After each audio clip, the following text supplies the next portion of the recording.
ጤና ይስጥልን። ሰባተኛው ሀገራዊ ምርጫ በያዝነው የ2018 ዓመት በግንቦት ወር ይካሄዳል። በዚህ ምርጫ በሐረሪ ክልል ለመወዳደር የተዘጋጁ ተፎካካሪ የፖለቲካ ፓርቲዎች መካከል የሚደረግ የመጀመሪያ ዙር የምርጫ ክርክር መድረክ በሐረሪ ብዙሃን መገናኛ ኤጀንሲ ተዘጋጅቷል። የዛሬውን የመጀመሪያ ዙር የክርክር መድረክ ጨምሮ የሐረሪ ብዙሃን መገናኛ ኤጀንሲ የሚያዘጋጃቸው የተፎካካሪ የፖለቲካ ፓርቲዎች የምርጫ ክርክር መድረክ በተለያዩ አበይት ጉዳዮች ላይ ይካሄዳል።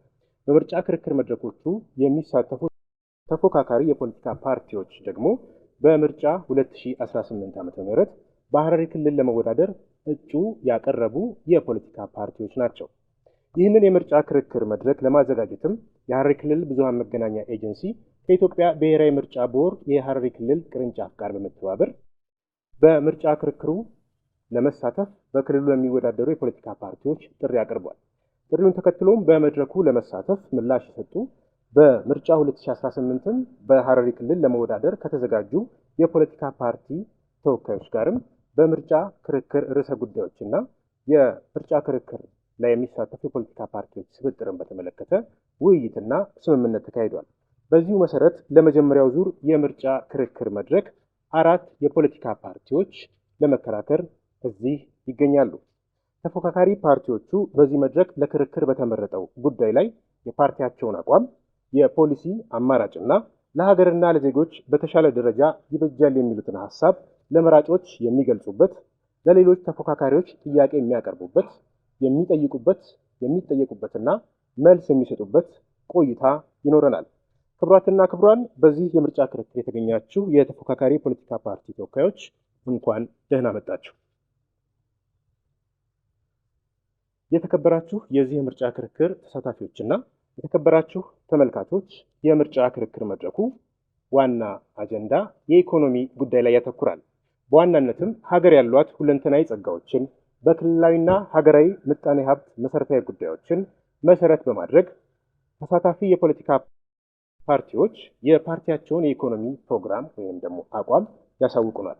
በዛሬው የክርክር መድረክ የሚሳተፉ የፖለቲካ ፓርቲዎችና ተወካዮችም ከነጻነትና እኩልነት ፓርቲ አቶ አብዱል ሐፊዝ አህመድ እንዲሁም ዶክተር ከይረዲን፣ ከብልጽግና ፓርቲ ወይዘሮ ሮዛ ኡመርና አቶ ኢስማኤል ዩሱፍ ናቸው።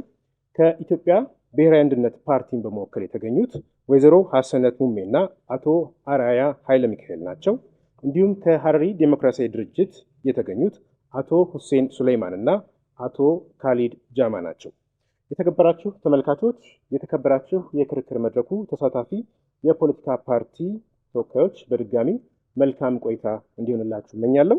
የክርክር መድረኩ የሚመራበትን አካሄድና የሚኖሩትን ምዕራፎች አሳውቃችኋለሁ። የዚህ የክርክር መድረክ 5 ምዕራፎች ይኖሩታል። 5ቱ ምዕራፎች በዕለቱ አጀንዳ ማለትም የኢኮኖሚ ዘርፍ መሰረታዊ ነጥቦችና የኢኮኖሚ ፕሮግራማችሁ ዙሪያ ገለጻ የምትሰጡበትና ጥያቄና መልስ የሚደረግበት የክርክሩ ምዕራፎች ይሆናሉ ማለት ነው። በዚህ መሰረት 5ቱ ምዕራፎችን ላሳውቃችሁ። የመጀመሪያው ምዕራፍ የክርክር መድረኩ ተሳታፊ የፖለቲካ ፓርቲ ተወካዮች ለክርክር በተመረጠው ጉዳይ ላይ የፓርቲያቸውን አቋምና ወይንም መርህ፣ ፓርቲያቸው የሚከተለው የፖሊሲ አማራጭ በንባብ ወይንም በንግግር እንዲያቀርቡ እድል የሚሰጥበት ነው። በዚህ ምዕራፍ ለእያንዳንዳችሁ 4 ደቂቃ ተሰጥቷል። ሁለተኛው ምዕራፍ ለክርክር የቀረቡ የፖለቲካ ፓርቲ ተወካዮች በዕለቱ አጀንዳ ላይ ከፓርቲያቸው ፕሮግራምና ከያዙት የፖሊሲም ሆነ የሀሳብ አማራጭ አንጻር ሰፋ ያለ ጊዜ ወስደው በጥልቀት የፖሊሲ ወይም የፕሮግራም አማራጫቸውን የሚያብራሩበት ነው። በተለይም ደግሞ የኢኮኖሚ ዘርፍ ያላቸው የፕሮግራምና የሀሳብ አማራጭ ከሌላው በምን ይለያል፣ ዜጎችስ በእናንተ ኢኮኖሚ ፖሊሲና ፕሮግራም ምን ሊጠቀሙ ይችላሉ፣ ድምፃቸውን እንዲሰጧችሁ የሚለውን ማብራራት የምትችሉበትን ነው። ለዚህ 8 ደቂቃ ይሰጣል። ሶስተኛው ምዕራፍ በዚህ ክፍል የፖለቲካ ፓርቲዎች ለሌላ የፖለቲካ ፓርቲ ጥያቄ ማቅረብ የሚችሉበት ነው። ለጥያቄ ማቅረቢያ ጊዜ ለሁላችሁም 2 ደቂቃ ተሰጥቷል። አራተኛው ምዕራፍ የፖለቲካ ፓርቲ ተወካዮች ለፓርቲያቸው ለቀረበ ጥያቄ መልስ የሚሰጡበት ነው። ለአንድ ጥያቄ መልስ መስጫ ጊዜ 2 ደቂቃ ተሰጥቷል። በቀረበላችሁ ጥያቄ ብዛት ልክ ደቂቃው አብሮ ይጨምራል ማለት ነው። አምስተኛው ምዕራፍ የማጠቃለያ ሐሳብና የመቋጫ ንግግር የሚደረግበት ነው። የዕለቱ ክርክር የተደረገበትን አጀንዳን ጨምሮ ፓርቲያችሁ ቃል የሚገባቸው ሐሳቦች እና የመቋጫ እንዲሁም የማጠቃለያ ሐሳብ የምታቀርቡበት ይሆናል ማለት ነው። በእነዚህ ምዕራፎች ሐሳብና ንግግር የሚደረግበት ቅደም ተከተል የሚወሰነው ደግሞ ይህንን የክርክር መድረክ ስንጀምር ባወጣችሁት ዕጣ መሰረት ነው። ተሳታፊዎች በደረሳችሁ ዕጣ መሰረት የቅደም ተከተላችሁን ጠብቃችሁ ንግግር ታደርጋላችሁ። ለክርክሩ ታዳሚዎች ደግሞ ይህንን ለማሳወቅ ያክል በወጣው ዕጣ መሰረት ከኢትዮጵያ ብሔራዊ አንድነት ፓርቲ የመጀመሪያው ተናጋሪ ይሆናሉ። ሁለተኛው የነጻነትና እኩልነት ፓርቲ ሁለተኛው ተናጋሪ ይሆናል። ሶስተኛው የብልጽግና ፓርቲ ተናጋሪ ነው። በአራተኛነት ደግሞ የሐረሪ ዴሞክራሲያዊ ድርጅት ተናጋሪዎች ይሆናሉ ማለት ነው። በዚህ መሰረት ክቡራን የክርክሩ ተሳታፊዎች የክርክር መድረኩ የመጀመሪያው ምዕራፍ እንጀምራለን። የመጀመሪያው ምዕራፍ ላይ ቀደም ሲል እንዳሳወቅኩት ፓርቲዎች የፓርቲያችሁን ፕሮግራምና አቋም ከዕለቱ አጀንዳ አንጻር ታሳውቃላችሁ። የክርክሩ አጀንዳ ኢኮኖሚ ነው። የፓርቲያችሁ የኢኮኖሚ ፕሮግራም መሰረታዊ ምጣኔ ሀብታዊ ጉዳዮችን በዋናነት እንደ ግብርናና አምራች ኢንዱስትሪ መስኮች የፓርቲያችሁ አቋም ምንድን ነው? ከኢትዮጵያ ብሔራዊ አንድነት ፓርቲ የመጀመሪያው ተናጋሪ መቀጠል ይችላል።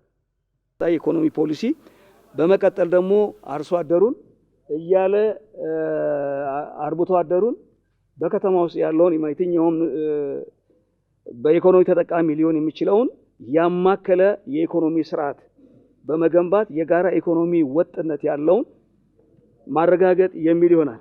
እነኚህም መሰረታችን ምንድነው? የኢኮኖሚ ፖሊሲያችን ብለን ስናስብ የኢኮኖሚ ፖሊሲያችን የሚቀዳበት ዋናው የአንድ ሀገር ዋና የልማት መሰረት ብለን የምናምነው ህዝብ ነው። ስለዚህ እንደ ሀገራችን እንደ ክልላችንም የኢኮኖሚያችን ዋልታ ብለን የምናስቀምጣቸው ከሶስቱ በዋናነት ህዝባችን ኢኮኖሚያችን ነው ብለን ነው የምናስቀምጠው። ከዛ በመቀጠልም ግባችን ደግሞ ስናስቀምጥ የኢኮኖሚ ግባችን ምንድነው? ይሄው ህዝባችን ያለውን ግቡ ደግሞ ህዝቡን እያደር የተሻለ የኢኮኖሚ ተጠቃሚ ማድረግ ነው ግባችን። ይህንን ማሳለጫው እንዴት አድርገን ነው ይህን ኢኮኖሚ ህዝቡን ተጠቃሚ የሚያደርገው ብለን ስናስቀምጥ የሀገርን ትልቅ ሀብት በአግባቡ ምርታማ በሆነ መንገድ እንዲጠቀም ማድረግ ነው። ዜጎችን አምራች ዜጋ እንዲሆኑ የሚያግዱ እንቅፋቶችን የተለያዩ እንቅፋቶችን ከልማት ኢኮኖሚ ተጠቃሚ እንዳይሆኑ የሚያደርጉ እንቅፋቶችን ማንቀል ነው። ለልማቱ አሳላጭ ነገሮችን ማስቀመጥ ነው የኢኮኖሚ ፖሊሲያችን።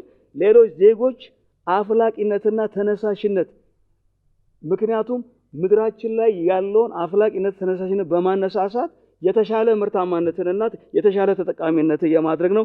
ለዚህ ደግሞ መሰረታዊ የግሉ ሴክተርና የግሉ ባለሀብቶችና መንግስት ነው በሚል ነው።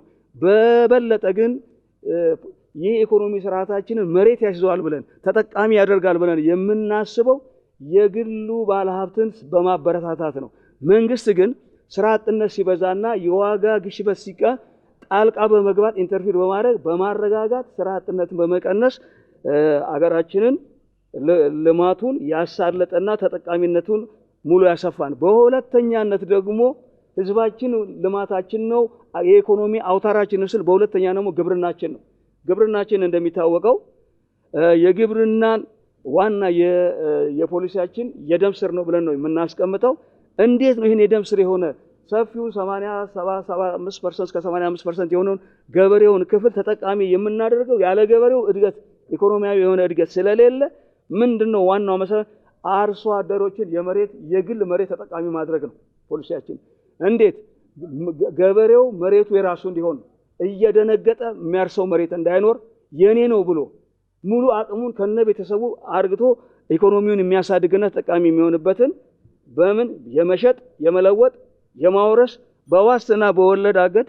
እናመሰግናለን። በመጀመሪያው ምዕራፍ ከኢትዮጵያ ብሔራዊ አንድነት ፓርቲን በመወከል የኢኮኖሚ ጉዳይ ላይ የፓርቲ አማራጫቸውና ፕሮግራማቸው ሰምተናል። ከዚህ በመቀጠል ደግሞ ከነጻነትና እኩልነት ፓርቲ አመሰግናለሁ። እንግዲህ የነጻነትና እኩልነት ፓርቲ ልማትና እድገት ያለው እይታ ሰዋዊ ነው። ሰዋዊ ልማት ቁሳዊ የስነ ልቦናዊ መገለጫዎች አሉት። ጠቅላላ የብሔራዊ ምርት ጂዲፒ በጣም ጠቃሚ የሆነ አስፈላጊ ቢሆንም በቂ ግን አይደለም። በመሰረተ ልማት ማስፋፋት ለልማት ግብዓት ውጤት ተደርጎ ሊወሰድ ይችላል። ሆኖም እኒህ ለውጦች የዜጎችን ሁለንተናዊና ፍትሃዊ ተጠቃሚነትን የሚያረጋግጥ ካልሆነ እውነተኛ ልማት ሊሆን አይችልም የሚለውን ሀሳብ እንደ መነሻነት ያነሳል። ሌላ ምጣኔ ሀብታም ሀገር ሀብታም ዜጋ እንዲኖረን እንፈልጋለን። በነጻነትና እኩልነት ፓርቲ የኢኮኖሚ ሆነ የማህበራዊ ልማት የመጨረሻ ግብ ዜጎችን ሰላማዊ፣ ጤናማ እና ደስተኛ ኑሮ እንዲኖሩ ማስቻል ይሆናል ማለት ነው። ሌላው አሁን ከዚህ ጋር በተያያዘ የኑሮ ውድነትን መቀነስና የስራ ዕድል መፍጠርን የሚመለከት ጉዳይ ነው። ሀገራችን ካሉባት ሁለት መሰረታዊ የምጣኔ ሀብት ችግሮች መካከል ከፍተኛ የዋጋ ንረት እና እንደዚሁም ሰፊ የስራ አጥ ችግሮች በቁጥር ከፍተኛ ሆነው ይታያሉ። እነዚህም በሀገራችን ባለፉት ዓመታት የቀጠለው የከፍተኛ የዋጋ ንረት ሁሉም የህብረተሰብ ክፍል ጉዳት ቢደርስበትም ቋሚ እና ዝቅተኛ ገቢ ያላቸው ዜጎች ከፍተኛ ጉዳት እየደረሰባቸው ይገኛል። ይሄም ማለት ምንድን ነው? በመንግስት ወይም በግል ተቀጥረው ያሉና የቀን ኑሯቸውን ብቻ የሚገፉ አካላት የሁሉም ጫና ይሆንባቸዋል ማለት ነው እና ከዚህ ጋር በሀገራችን በተፈጠረው ከፍተኛ የዋጋ ንረት ዋና መንስኤዎች መካከል የገንዘብ ልቀት መጨመር፣ የበጀት ጉድለት፣ ከፍተኛ የውጭ ምንዛሪ እጥረት፣ ከውጭ የሚገቡ ኢምፖርት የሚደረጉ እቃዎች፣ ነዳጅ ምናምን ሌላ መሰል ነገሮች የዋጋ መጨመር፣ የኢኮኖሚ አሻጥር እንደዚሁም ቅጥ ያጣ የገበያ ስርዓት ይገኙበታል። ከነዚህ የኢኮኖሚያዊ መንስኤዎች በተጨማሪ ግጭት፣ በመረጃ ላይ ያልተመሰረተ ፖሊሲዎች እና መመሪያዎች፣ ወጥነት የጎደለው ያልተቀናጀ የመንግስት አሰራር፣ ሙስና እና ሌላም መሰል ነገሮች እስካሁን ድረስ ባሉት ችግሮችን እያባባሱ የሚሆኑ ነገሮች አሉ። ይሄን ለማስተካከልም ነው መሰረታዊ ነገር። ሌላው ደግሞ አካታች ኢኮኖሚ እድገትና ፍትሃዊ ሀብት ክፍፍልን የተመለከተ ጉዳይ ነው። ኢኮኖሚያዊ እድገት በአንድ ሀገር እጅግ አስፈላጊ አጀንዳ ነው። ነገር ግን ሀገራዊ ጠቅላላ ምርት ወይንም ጂዲፒ እድገት ብቻውን በቂ አይደለም። የኢኮኖሚ እድገት ጤናማ የሚሆነው ለሰው ልጅ ልማትም በትክክለኛ ትኩረት ተሰጥቶ ለዚህ ይህን ባሻገር እድገቱን ፍትሃዊነት የጎደለው ስለሆነ ፍትሃዊነቱ እንዲረጋገጥ በማድረግ ነው ማለት ነው።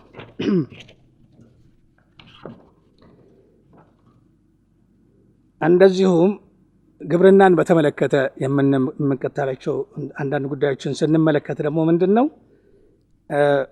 70% በላይ የስራ ዕድል የፈጠረ ዘርፍ ነው እና ሀገራችን ወደ ውጭ የምትልካቸው እቃዎች ፕራይመሪ ፕሮዳክትስ ሲሆኑ እነዚህም ቀጥታ እንደገና ተመልሰው እኛኑ ሰከንደሪ ወይንም ተርሸሪ ፕሮዳክት ሆነው የሀገራችንን ማለትም ተጨማሪ ወጪዎች እያስከተሉብን የሚገኙ ስለሆነ እዚህ ፕሮሰስ ሆነው ወደ ኢንዱስትሪ የሚሻገሩበትን ሁኔታ መሰረት መጣል ነው። ኢትዮጵያ በአንድ ሄክታር የእርሻ የመሬት የሚመረተው በሰብል ምርት እጅግ በጣም ዝቅተኛ ነው። ይህም ኋላ ቀር የሆነ የግብርና አሰራር በመከተል ስለሆነ ዘመናዊ የሆኑ ሁኔታዎችን በመፍጠር ማስተካከል ይቻላል ማለት ነው። በሶስተኛነት በዕጣው መሰረት ትብብር የሚያደርጉልን የኢኮኖሚ ፕሮግራማቸውን በተመለከተ አመሰግናለሁ። ውድ የሀገራችንና የክልላችን ህዝቦች ከሁሉ አስቀድሜ እንኳን ለ7ኛው አገራዊ ምርጫ በሰላም አደረሳችሁ አደረሰን። ብልጽግና ፓርቲያችን ዛሬ ምረጡን ብሎ እናንተ ፊት ሲቀርብ በባዶ ተስፋ ብቻ አይደለም። ባለፉት 5 ዓመታት ለህዝባችን ቃል በገባነው መሰረት በኢንዱስትሪው በግብርናውም ዘርፍ ትልልቅ ስኬቶችን ያሳካ ፓርቲ ነው። በአገር በቀል በመደመር እሳቤ ግብርናን በማዘመን ኢኮኖሚያችንን የብዙሃ ዘርፍ ኢኮኖሚ ሆኖ በሁሉም ዘርፍ ውጤት እንዲመጣ ትኩረት በመስጠት ሰርቷል። ፓርቲያችን የኢትዮጵያ ሁለንተናዊ ብልጽግናን ለማረጋገጥ የሚያደርገውን ጉዞ የምግብ ሉዓላዊነት እንደ ሀገራዊ ክብር የሉዓላዊነት መገለጫ አድርጎ ይወስደዋል። ለዚህም ነው በግብርናው በበጋ መስኖ ስንዴ በማምረት ከውጭ ከማስገባት ወደ ውጭ መላክ የቻለው። ከተረጂነት ወደ ምርታማነት አርሶ አደራችንን ለማሻገር ትልቅ ስራ ተሰርቷል። በክልላችን ታይቶ በማይታወቅ መልክ ተረጂ የነበሩ አርሶ አደሮችን በማሽላ ክላስተር እንዲያመርቱ በማድረግ ከሴፍትኔት ተጠቃሚነት ራሳቸውን እንዲችሉ ያደረገ ኢኮኖሚ ነው። የመስኖ አውታሮቻችንን በመገንባት በበጋ መስኖ በገጠር በማምረት የከተማውን የኑሮ ውድነትን የማረጋጋት ስራ ትልቅ ስራ ተሰርቷል። የኢንዱስትሪው ዘርፍን ትልቅ ትኩረት ከተሰጡት አንዱ ዘርፍ ነው። ኢንዱስትሪያችን እንዲነቃቃ የኢንዱስትሪ መንደሮችን በመመስረት ኢትዮጵያ ታምርት በሚል ከውጭ የሚገቡ ኢንዱስትሪ ምርቶችን በአገር ውስጥ ተኪ ምርቶች እንድንጠቀም አስችሎናል። የኢንዱስትሪ በተሰጡ ትኩረቶች በክልላችን ባለፉት 3 ዓመታት ብቻ 112 አነስተኛ እና 23 መካከለኛ አዳዲስ ኢንዱስትሪዎች ተቋቁመው ወደ ማምረት ስራ ገብተዋል። የኢንዱስትሪ ልማታችን ከኮሪደር ልማታችን ጋር በማስተሳሰር ከተማችን ላይ የምታዩት የመንገድ ላይ የመብራት ፖሎችን መጥቀስ ይቻላል። ከተማችንን የቱሪዝም መዳረሻ እንድትሆን ብቻ ሳይሆን ቱሪዝም የሀብት ምንጭ እንዲሆን ትልቅ ስራ ተሰርቷል። ኢኮኖሚያችንን የግሉን ዘርፍ ልማታዊና ኪራይ ሰብሳቢ ከሚል አከፋፋይ ትርክት በማስወጣት በአንድነት በኢኮኖሚ የግል ባለሀብቱ እንዲሳተፍ ትልቅ ስራዎች ተሰርተዋል። ማዕድናችንን ከእርግማን ወጥቶ ወደ ልማት እንዲገባና በኢኮኖሚ አካታች ትልቅ አስተዋጽኦ እንዲያበረክት ተሰርቷል። በክልላችን የተሰሩ የልማት ስራዎች የስራ ዕድል ችግሮችን በመፍታት መንገድ በተሰራው ብዙ ስራዎች የወጣቶች የስራ ዕድል እንዲፈጠር ተደርጓል። የአረንጓዴ አሻራ ስራዎቻችንን በዚህ 5 ዓመት አረንጓዴ ኢኮኖሚን ለመገንባት የተሰሩ ስራዎች እንደ ሀገር እውቅና ያገኘንበት ብቻም ሳይሆን በአረንጓዴ አሻራ መርሃ ግብራችን በተከልናቸው የደንና የምግብ ዛፎች የአቮካዶ ምርቶችን ለውጭ ገበያ ማቅረብ ችለናል። እንደ ክልላችን የነበሩ በጀት አጠቃቀማችን ገቢያችንን በማሳደግ የልማት ስራዎቻችን ላይ ትልቅ ፐርሰንቱን ካፒታል በጀት ወይም ለፕሮጀክቶች የመደብነው በጣም ከፍተኛ በመሆኑ በክልላችን የሚታየውን ልማት ሰርተናል። ብልጽግና ፓርቲያችን በመጣው ለውጥ የሚኩራራ ሳይሆን የሚቀሩት ስራ ብዙ እንደሆነ ይታወቃል።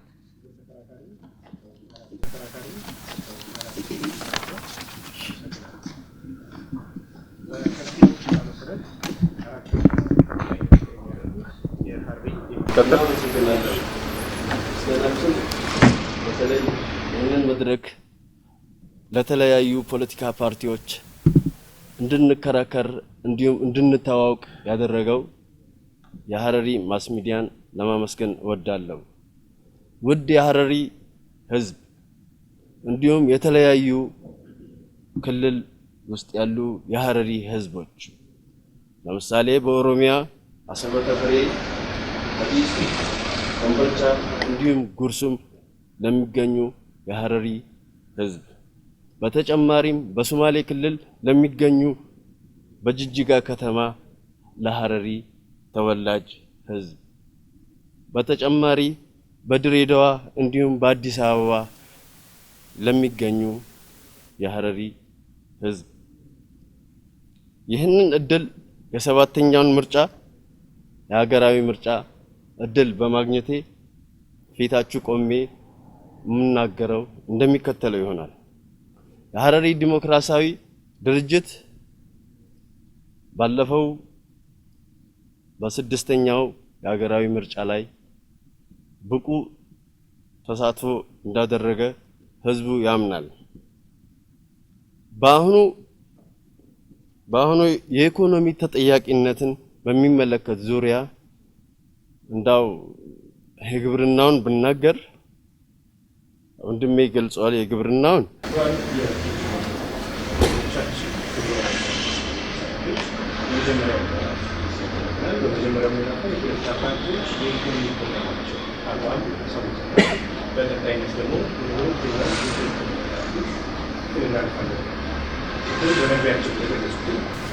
የክርክር መድረኩ ሁለተኛው ምዕራፍ አጀንዳ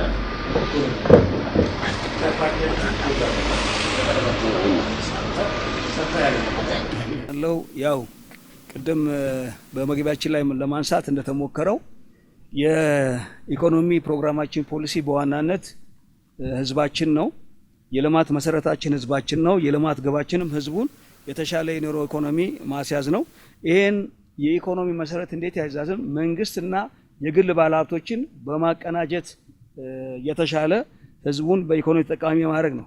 ሌላ በዋናነት በሁለተኛነት የልማታችን መሰረት የምንለው ግብርና ስለሆነ የግብርናውን ሴክተር ለማዘመንና ሙሉ አቅሙን ገበሬው ተጠቃሚ በመሆንና ጠቃሚ እንዲሆን ለማስቻል የአርሶ አደሩ መሬቱ የራሱ የማድረግ ፖሊሲ ነው ብለን ነው የምናስበው። መሬቱን የመሸጥ የመለወጥ የማውረስ በዋስትና በወለድ አገድ ማስያዝ የመሳሰሉትን ቀጥተኛ ተጠቃሚ ያለምንም ጣልቃ ገብነት የራሴ ነው ብሎ የሚጠቀምበትን ስርዓት መፍጠር ነው። ሌላ ሁለተኛ ደግሞ መሬት አልባ የሆኑ አርሶ አደሮችን ከመንግስትና ከህብረተሰብ ጋር በመቀናጀት በመወያየት መሬት የሚያገኝበትና አምራች ህብረተሰብ የሚሆንበትና ፕሮዳክቲቭ እንዲሆን የማስቻል ፖሊሲ ነው ያለን።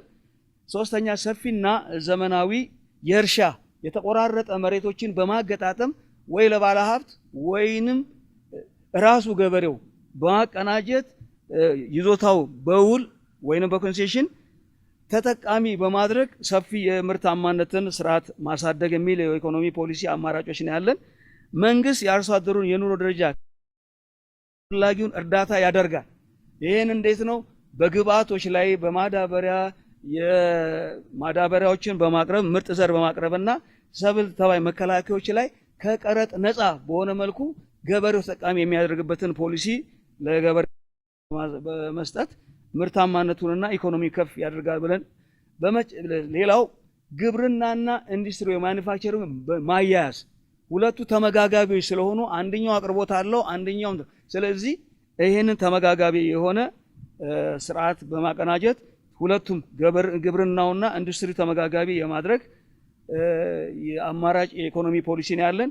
ሌላው 6 የመጨረሻው በግብርናው ኤሪያ ላይ አርብቶ አደሩ ላይም ፎከስ ባደረገ በአጭር ጊዜ ላይ አርብቶ አደሩን በመርዳት ውሃ የመኖዎችን በማቅረብ በኢኮኖሚው ዘርፍ እናሳድጋለን የሚል የአማራጭ ፖሊሲ ነው ያለን።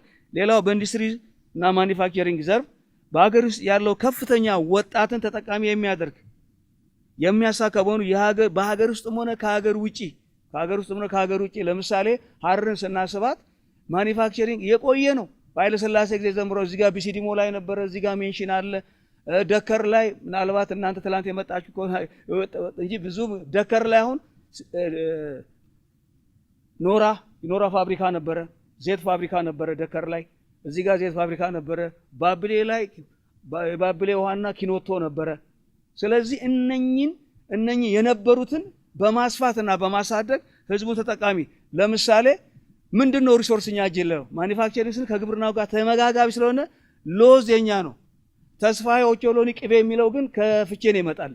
እዚህ ጋር ያለውን እዚህ ጋር የሚያደርግ ፖሊሲ አማራጭ ነው ያለን።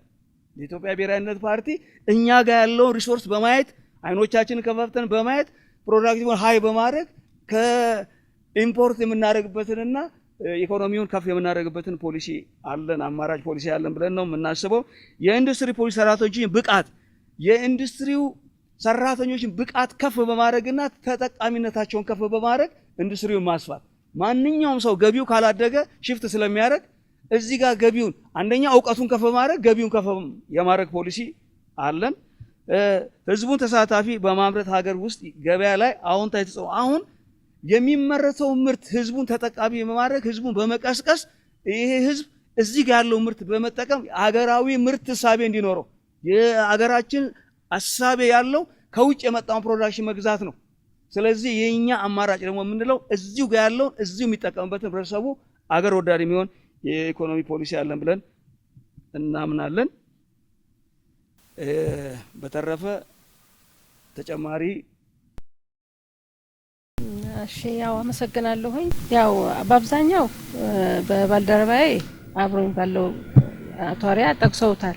ግን እኛ ደግሞ የምንለው ምንድነው በክልላችን ላይ ብዙ ምርቶች የሚረቱ ነበር በመናቃቸው ሰዓት። አሁን ግን እነዛ ምርቶች ወደ ሌላ ምርት አሁን ቡና ማለት የኛ ምርት ነው ወደ ጫት የተለወጠበት ሁኔታ አለ። የሚጠቅመውን ነገር አይተን እዚሁ አካባቢ የነበሩ ኢንዱስትሪዎችም ፋብሪካዎችም ነበሩ እነሱም የተዘጉበት ሁኔታ አለ። በዚሁ በእኛው ግባት የሚስተካከሉ ስለሆኑ እነሱን ወደፊት አምጥተን የነበሩ የተዘጉትንም ተከፍተው ስራ እንዲሰሩ ምክንያቱም ሰው ስራው የኢኮኖሚው እንትን በወደቀ ቁጥር ሀገር ለቆ የመውጣት ሁኔታ ነው ያለው። ያንን ነገር እዚህ ካመጣንለት ስደትንም በኢኮኖሚ ፍለጋ የሚሰደደውን ማህበረሰባችን ወደዚሁ ማቆየት ስለምንችል በእነሱ ላይ ብዙ የሚሰሩ ነገሮች አሉ ብለን ያስቀመጥናቸው አሉ። ያው ጊዜው ባይበቃንም በቅደም ተከተል ነው የተቀመጠው። እኔ ሃይላይቱን ብቻ ነው የሰጠኋችሁ እና ሌላውን ያው ሌሎች በሚገልጹት መልኩ ይገለጣል ማለት ነው። ሰዓት ካለን አንድ አለቀ። እሺ በደቂቃ ካለን ለምሳሌ በግብርናው አሁን ሀረርን ስንመለከታት ከፏፏቴ የሚመጣ ውሃ በካሳይ ወንዝ አድርጎ በመርከብ አድርጎ ይሄ ግሪን ኤሪያ ነው። ድሮ የጨፈጨፈው ማን ነው እንዴት ተጨፈጨፈ ማን አጨፈጨፈው የሚለው እንጂ ከፏፏቴ ተነስቶ በካሳይ ወንዝ አድርጎ ይሄ በሙሉ የሀረሪ የግብርና ምርት ስናይ ምንድነው መጀመሪያ አሁን ወሽመላ አሁንም ታውቃላችሁ ብዬ አላስብ። ወሽመላ የሚባል አትክልት ነበር። ዘይቱና ይታወቃል። ሀረሪ የምታወቀው በወሽመላ በዘይቱና በኮክ በአምባሾክ ፓፓይ እንደዚህ አይነት ምርቶች ሀረሪ የአትክልትና የፍራፍሬ ሀገር ነበረች። ይሄንን የነበረውን ነገር በደንብ እንዲኖር በማድረግ የኢኮኖሚን ከፍታ ማድረግ ነው መጨመር ነው። አሁን እነኚህ ነገሮች ሳስብ አሁን እነኚህ መስመሮች ሁለት ነገር ነው። አንደኛ በፍራፍሬ ተጠቃሚ ያደርጋል ህዝቡን፣ ሁለተኛ እንደገና ደግሞ አየር ንብረቱ የሚጠብቁ ነበሩ። እነኚህ አሁን ለምሳሌ ይሄ ብቻ አይደለም። ሆስፒታሎች ህይወት ፋና ብታዩ ከመግቢያው እስከ መጨረሻው ድረስ ወሽመላ ነበረ፣ ከጀርባው ዘይቱና ነበረ፣ ኮክ ነበረ። የአትክልት ኤሪያ ነው እንጂ ሆስፒታል አይመስልም። እዚህ ጆግላ እንደዛ ነበረ። መከላከያ ምስራቅ እዝ ብትመለከቱ ወሽመላ ብቻ ነበር። ይሄ በሙሉ አትክልት የነበረበት አማሬሳ ላይ ብታዩ ማመላለሻ ምናምን የሚባሉ ትልቅ የመንግስት ተቋማቶች በሙሉ የልማት ሴክተሮች ነበሩ። እነኚህ የነበሩትን ነገር የበለጠ እንዲኖሩ ማድረግ የኛ ፕሮግራማችን ያሉትን በደንብ እንዲኖሩ እኔ ነፍስ ይማር የሚባሉ ልማቶች ስለነበሩ ነፍስ ይማር እነ ወሽመላ አሁን እነ ወሽመላ ነፍስ ይማር የሚባሉ አትክልቶች ናቸው። ጠፍተዋል፣ ሞተዋል። እኔ አይቻላቅም ብዙ አመቴ። ስለዚህ እነኚህን ነገሮች የነበሩንን ተንከባክቦና አጥብቆ በመያዝ ማሻገር ለጄኔሬሽን ማሻገር እንዳይጠፉ መጠበቅ። የሁለተኛው ተናጋሪ የነጻነትና እኩልነት ፓርቲ ነው። የኢኮኖሚ ፕሮግራማችን የተሻለ አለው የምትሉት ይዘት ምንድነው? የመራጮችን ድምጽ ብታገኙ እንደ ሀረሪ ክልልም ሆነ እንደ ሀገር በኢኮኖሚ ፕሮግራማችሁ ምን ትሰራላችሁ? ዜጎችስ ምን ይጠብቁ? አቶ አብዱል ሀፊዝ አህመድ አመሰግናለሁ። ያው ቅድም እንግዲህ እንደ መነሻ ያነሳናቸው ሀሳቦችን ያው በጥቂቱ ለማብራራት ያክል ነው። እንግዲህ ፓርቲያችን ለሀገራችን የምጣኔ ሀብት እድገት እጅግ ከፍተኛ ፋይዳ ያለውን የባህር በር ሰላማዊና ስልጡን ዲፕሎማሲያዊ መንገድ ማግኘት ያልቻለ መንግስት ከዚህ ሁኔታ ወጥተን የሀገራችንን ኢኮኖሚ በሰላም ያሉትን ሁኔታዎችን ማመቻቸት አንዱ መሰረታዊ ነገር ነው። ሌላ ከዚህ አንፃር ከኢኮኖሚ አንፃር የምናነሳቸው ነጻነትና እኩልነት ፓርቲ የህዝብ ድምጽ ላይ ተመስርቶ በፌዴራልና በክልሎች መንግስታት የሚኖሩትን ተሳትፎ በሀገራችን አሁን ባለው ዘርፈ ብዙ ውስብስብ ችግሮች ተላቃ ሰላማዊ መረጋጋት የሰፈነባት የመልካም አስተዳደር የተረጋገጠባት የዜጎች ሰብአዊ መብት ዲሞክራሲያዊ መብት የሚከበርባት የኑሮ ውድነት የተረጋጋበትና ዜጎች መሰረታዊ ፍላጎቶችን ተሟልተው በሰላም በደስታ የሚኖሩበትን ሁኔታ የመፍጠር ዓላማ ነው ያለው። ከዚህ አንፃር የተወሰኑ ነገሮችን ለማንሳት ያክል እንግዲህ ነጻነትና እኩልነት ፓርቲ የልማት ፍልስፍናው የሁሉም ዜጎች እኩልነት እና በሀገራችን ልማት ፍትሃዊ የመጠቀም መብት እንዲረጋገጥ ማድረግ ነው። የመብቶች አንዱ መገለጫ የሆነው የልማት መብት ራይት ቱ ዲቨሎፕመንት የሚለው ነው። በሁሉም የሀገራችን ክልሎች በፍትሃዊነት እንዲተገበር እና ዜጎች በሀገራቸው ሀብት እኩል ተጠቃሚ እንዲሆኑ የማድረግ የልማት ፍልስፍና አካል ነው ማለት ነው። ሌላው ደግሞ ምንድነው ዘላቂ ልማት ግቦችን እንደ ማዕቀፍ የምንወስድበት ሁኔታ አለ። ሌላው ዘላቂ ልማት ግቦች ስንል SDG የተባበሩት መንግስታት ድርጅት አባል ሀገራት በ2015 የተስማማበትን የዓለም አቀፍ ግቦች ናቸው። እነዚህም እስከ 2030 ድረስ የሚንቀሳቀሱትን ለማንሳት ያክል በሀገራችን ዘላቂ ልማት ግቦች እውን ሆነው ማየት የዚህ ማኒፌስቶ አንዱ ግብ ሲሆን ሌላው ደግሞ 17 ግቦች ከዚህ የተቀመጡ ግቦች አሉ። እነሱም ማሳካት ነው።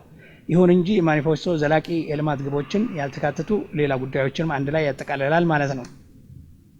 ሌላ በሀገራችን ኢትዮጵያ ልማት ከምንም በላይ ሰብአዊ ሀብቷን ከማልማት ጋር የተቆራኘ ነው። ምክንያቱም ልማት ስንል ሰዋዊ ያልሆነ ልማት ትርጉም አልባ ነው። ምክንያቱም ልማት ስንል ለሰው ነው የሚሰራው ማለት ነው።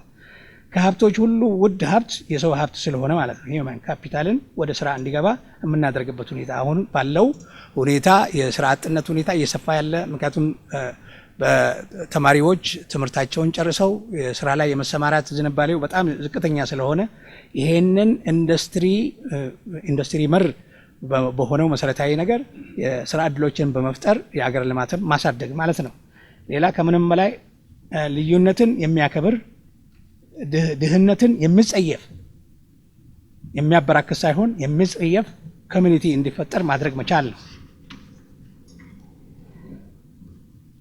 ሌላ አሳሳቢ ደረጃ መሰረታዊ የምግብ ሸቀጦች ዋጋ፣ የጤና አገልግሎት፣ የትምህርት ክፍያ እንዲሁም የመኖሪያ ቤት ክራይ ከፍተኛ ደረጃ ያሻቀበ ሲሆን በአብዛኛው የኢትዮጵያ ኑሮ እጅግ ከባድ ሆኗል። በአሁኑ ሰዓት በሀገራችን ባለፉት ዓመታት በቀጠለው ከፍተኛ የዋጋ ንረት ሁሉም የህብረተሰብ ክፍል ጉዳት የደረሰበት መሆኑ ይታወቃል እና እነዚህን ጉዳዮች ታክስ አጀስትመንትን እንዲሆን በማድረግ ማለትም እንደዚህ ቋሚ ገቢ ላላቸው ደሞዝ የሚጨመርበት ሁኔታ አለ። በዛው መጠን ደግሞ ኢንፍሌሽኑ ከፍ እያለ የሚሄድበት ሁኔታ አለ። ይሄንን አጀስት የሚደረግበትን የታክስ ፖሊሲውን ትኩረት ሰጥቶ መስራት መቻል ነው። ምክንያቱም ኤግዘምፕሽን ፓርቱ መሰረታዊ አገልግሎቶችን ማለትም ምግብ፣ መጠለያና ልባስ፣ ሌላ መሰል ነገሮችን በሚቻል መጠን ከታክስ ፍሪ የሚያገኝበትን ሁኔታ የሚደረግበትን መሰረት መጣል ነው።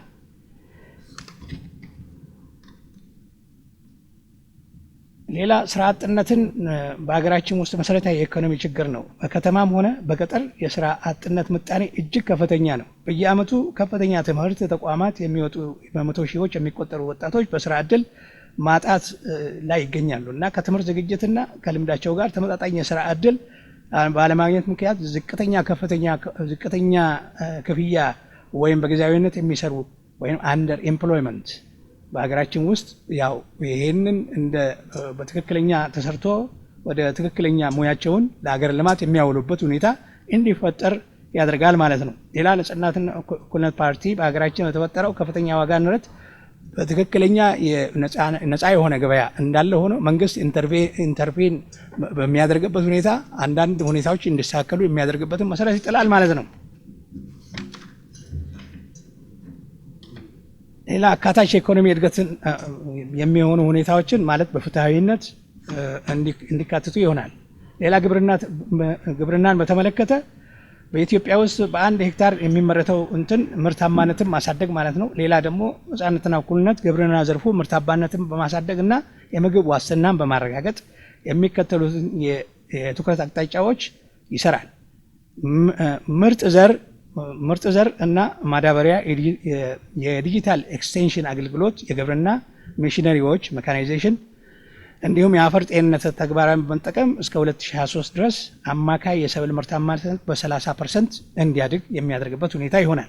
ሌላ አነስተኛና መካከለኛ እንዲሁም ከፍተኛ የመስኖ ፕሮጀክቶችን በመጠቀም የውሃ ማቆር ስራዎችን በማስፋፋት የልማት ሁኔታዎችን እንዲሸፈኑ የሚያደርግበት እስከ 40% ድረስ የሚሸፈንበትን ሁኔታ ይፈጥራል ማለት ነው። የግብርና የህብረት ስራ ማህበራትን የማጠናከርና የገበያ መሰረት ልማት ማስፋፋትን የሚመለከት ጉዳይ ይሆናል እና እዚህ እንግዲህ እኛ አሁን ባለው መሰረት ባለን በሀገራችን በግብርናውም ሆነ በከተማ ልማት ውስጥ ያሉትን ችግሮች ቀርፎ ለወደፊት የተሻለ ማህበረሰቡ ኑሮውን የሚያሻሽልበት ሁኔታ፣ አንኤምፕሎይመንት የሚቀነስበት ሁኔታ፣ እንደዚሁም ጂዲፒያችን የሚያድግበት ሁኔታ እና ተፎካካሪ ከሌላ ጎረቤት ሀገሮች ተፎካካሪና የተሻለ የሰው ኃይላችንን ባለን የሰው ኃይል ተጠቅመን አገራችን እንድትለማ የሚሆንበትን ሁኔታ ይፈጥራል ማለት ነው። በዚህ አንጻር እስካሁን ድረስ ያሉ እንቅስቃሴዎች መልካም ቢሆኑም ግን ክፍተቶችን በመሙላት የተሻለ እንቅስቃሴዎች ለማድረግ ነው እንቅስቃሴ እየተጀመረ ያለው። ሌላው ምንድነው? እዚህ ጋር የአልሚና ተመጣጣኝ ምግብነት ያላቸውን እጽዋት በገበሬው አምራች አካባቢ እንዲስፋፉ ማድረግ ነው። አነስተኛ ግብርና አምራቾች የተሻለ ውሃ አጠቃቀም እንዲኖራቸው ማድረግ ነው። ሌላ ደግሞ ከአየር ንብረት ለውጥ ጋር የሚላመድ ብሔራዊና ክልላዊ የአቅም ግንባታ ስራዎችን መፍጠር ማካሄድ ነው። ሌላ የጋዝ ልቀትን የተመለከቱ ጉዳዮችን የታለመ የአየር ንብረት ጥገኝነት የተላቀቀ አረንጓዴ ኢኮኖሚ፣ የአደጋ ተጋላጭነትን ቅንስ አስተዳደር፣ ብሔራዊ የስነ አመጋገብ ፕሮጀክቶችን የተገናዘቡ መሆን እንዲችሉ ማድረግ መቻል ነው። ሌላ ኢንዱስትሪና ንግድን የተመለከቱ ጉዳዮች ከፍተኛ የሆነ ማዕድንና የእንስሳት በክልላችን ቢሆን የተሻለ እንቅስቃሴዎች የሚደረጉበት ሁኔታ መፈጠር መቻል አለበት። አሁንም ፕራይመሪ የሚደረጉ እንትኖች አሉ። አሁን ለምሳሌ ድንጋይ ከዚህ ለእብነበረድ ተፈልፍሎ የሚወሰድበት ሁኔታ አለ። እናመሰግናለን። በተከታይነት ሶስተኛው ተናጋሪ ወደ ሆነው የብልጽግና ፓርቲ ነው የምናልፈው። በዚህ መሰረት የብልጽግና ፓርቲ የኢኮኖሚ ፕሮግራሙ የተሻለ አማራጭ የሚለው ይዘቱ ምንድን ነው? የፓርቲያቸው የኢኮኖሚ መስክ ፕሮግራም ለየት የሚያደርገው አሊያም የተሻለ የምትሉት አማራጭ ምንድን ነው? አቶ እስማኤል ዩሱፍ 8 ደቂቃ አሉት። አመሰግናለሁ። ውድ የሀገራችንና የክልላችን ህዝቦች፣ ብልጽግና ፓርቲ ከገባው ቃል በላይ ባለፈው በስድስተኛው ምርጫ የፈጸመበትና ህዝባችን በተለያዩ ደረጃ ባለበት ተጠቃሚ የሆነበት ሁኔታ ነው ያለው። የብልጽግና ፓርቲ የምንከተለው ከኢኮኖሚ አኳያ ፕራግማቲዝም ኢኮኖሚ ነው የምንከተለው። እንደተለመደው በሀገራችን ባለፉት ስርዓታት ያሉ የገነቡ ኢኮኖሚዎችን የማፍረስና በአዲስ የመገንባት የሚከተልበት ሁኔታ ነው ያለው። ከዛ በኋላ ደግሞ ሪፎርምን ደፍሮ ወደ ስራ ያለመግባት ችግሮችም የሚታይበት፣ ከገበያ ኢኮኖሚ አኳያ ደግሞ መንግስት በሙሉ የተፎካካሪ ፓርቲዎች እንደሚያነሱት ጣልቃ ገብነቱ 100% ገበያ መንግስት መቆጣጠር አለበት የሚለውንም ሳይሆን መንግስት ደግሞ ከኢኮኖሚ ጣልቃ ገብነት ነፃ መሆን አለበት የሚለውን ሳይሆን ፕራግማቲክ የሆነ የሀገራችን ተጨባጭ ችግሮችን መሰረት ያደረገ ሀገር በቀል የኢኮኖሚ ፕሮግራም ነው የምንከተለው። ይሄ ማለት ነው ባለፈው ከለውጡ በፊት የነበረው እድገት ጥራት የሌለው እድገት በኢኮኖሚ ውስጥ የአርቲፊሻል ዜጋን ማዕከል ያደረገ የዜጎችን ፍትሃዊ ተጠቃሚነትን የማያረጋግጥ በሸማች ላይ የተመሰረተ በፍላጎትን የሚያነሳሳ በመሆኑ ይህንን እንደ ሀገር ደግሞ ከፍተኛ የሆነ የኑሮ ውድነት፣ የስራ አጥነት ችግርና ከፍተኛ የሆነ የዕዳ ጫና በሀገራችን አስከትሏል። ፓርቲያችን ደግሞ በሀገር በቀል ኢኮኖሚ ማሻሻያው ባስቀመጠው የብዝሃ ዘርፍ የብዝሃ ተዋናይና የብዝሃ ተጠቃሚ የኢኮኖሚ ስርዓት ነው የሚከተለው። ብዝሃ ዘርፍ እንል ግብርና መር ብቻ የነበረውን ሁሉንም በሀገራችን ያለውን ኢኮኖሚ አማራጮችን በመጠቀም ኢትዮጵያ ሀገራችን ማህፀን ለምለም ናት።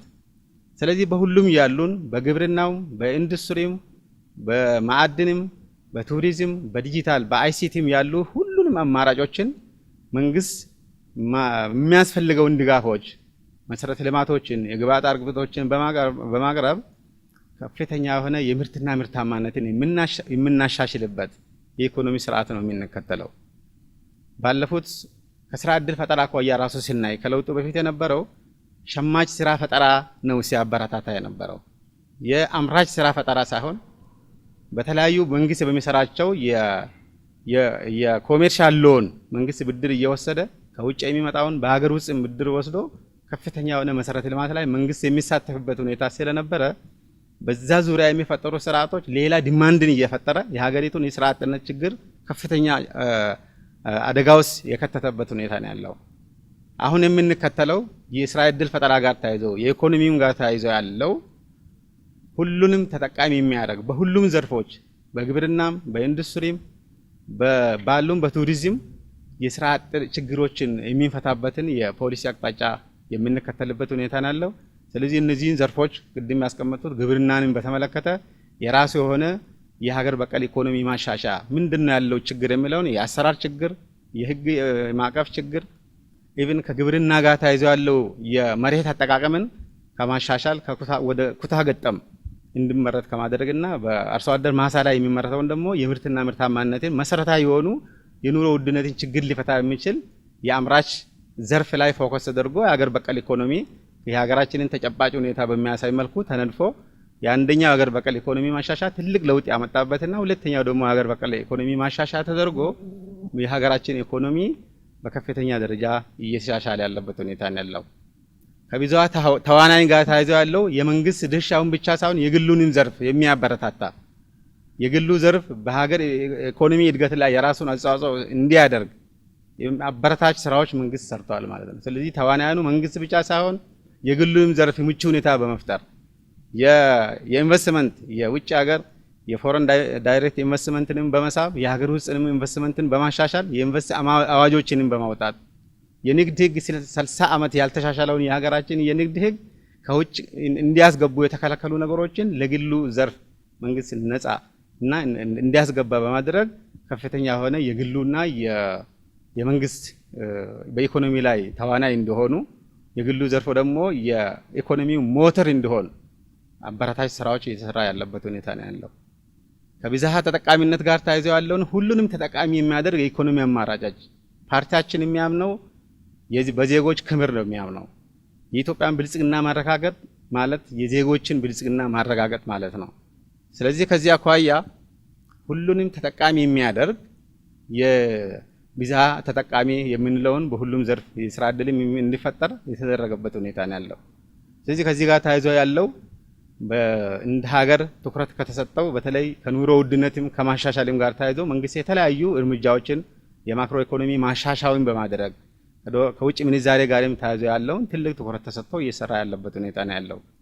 ግብርናው ዘመናዊ እንዲሆን ለወጣቱ ምቹ እንዲሆን ለአርሶ አደሩ ለወጣቱ ምቹ እንዲሆን ከማድረግ አኳያ እንደ ስትራቴጂ አስቀምጠው እየሰራ ያለበት ሁኔታ ነው ያለው። ከተረጂነት ወደ ምርታማነትም ጋር ተያይዞ ያለው የዜጎች ክብር ጋር የተያዘ ስለሆነ ተረጂነትን መቀነስ አለብን ተብሎ ፕሮግራሞች ስትራቴጂው ተቀርጾ በክልላችንም እንደ ሀገር ትልቅ ትኩረት ተሰጥቶ እየሰራ ያለበት ሁኔታ ነው ያለው። ከአረንጓዴ አሻራ ጋር ተያይዞ ያለው ትልልቅ ህዝባችንን በማሳተፍ የተሰራው የክልላችንና የሀገራችን ህዝቦች ይመሰክራሉ ማለት ነው። በአረንጓዴ ስራዎች ላይ የተሰራ ነው። ኢትዮጵያ ምን ያህል በዓለም ላይ እንዲታወቅ ያደረግበት ህዝባችን ጋር የተሰሩ ስራዎች በጣም አበረታች ናቸው። ቀጣዩ ደግሞ ህዝባችንን በማሳተፍ የበለጠ ይሄንን የምናስቀጥልበት ፕሮግራም እንከተላለን ማለት ነው። ኢንዱስትሪን በተመለከተ አንዱ ትልቁ የኢንዱስትሪ ማነቆ ተብሎ በሀገር በቀል ኢኮኖሚ ማሻሻያው ላይ ተለይቷል ማለት ነው። የኢኮኖሚ ችግራችን የመዋቅር ችግር ነው፣ ስትራክቸራል ፕሮብሌም ነው ተብሎ ነው የተጠናው። በተወሰነ የፊስካል ፖሊሲ የሞኔታሪ ፖሊሲ ብር በማታም እነዚህ ጊዜያዊ ሕክምና ከምናደርግ መዋቅር ስር ነቀል የሆነ ስትራክቸራል ችግር ነው ያለበት ተብሎ በዛ ልክ ኢንዱስትሪም የሀገራችን ሉዓላዊነት የአንድን ሀገር ሉዓላዊነት የምናረጋግጥበት ኤክስፖርት ምርቶችን በከፍተኛ ደረጃ እንድናመርት ከውጭ የሚመጡ ምርቶችን ደግሞ በሀገር ውስጥ እንዲተካ የኢንዱስትሪዎች የማምረት አቅም እንዲሻሻል ከማድረግ አኳያ ትልቅ ኢኒሼቲቭ ተቀርጾ የኢትዮጵያ ታምርት ንቅናቄ እንደ ሀገርም እንደ ክልላችንም ባለፉት ዓመታት ትልቅ ለውጥ ያመጣንበት ሁኔታ ነው ያለው። ስለዚህ በዚህ ጋር የተዘጉ ኢንዱስትሪዎችን ወደ ስራ እንዲገቡ ከማድረግ አኳያ አዳዲስ ኢንቨስትመንቶች ደግሞ ወደ ስራ እንዲገቡ እንደ ክልላችንም ትኩረት ሰጥተን በማኑፋክቸሪንግ እና በቱሪዝም ላይ ያለው ቅድሚያ በመስጠት መንግስት መሰረተ ልማቶችን ያቀረበላቸው ኢንዱስትሪ የማምረት አቅማቸው እንዲሻሻል በማድረግ ትልቅ ስራ ተሰርቷል ማለት ነው።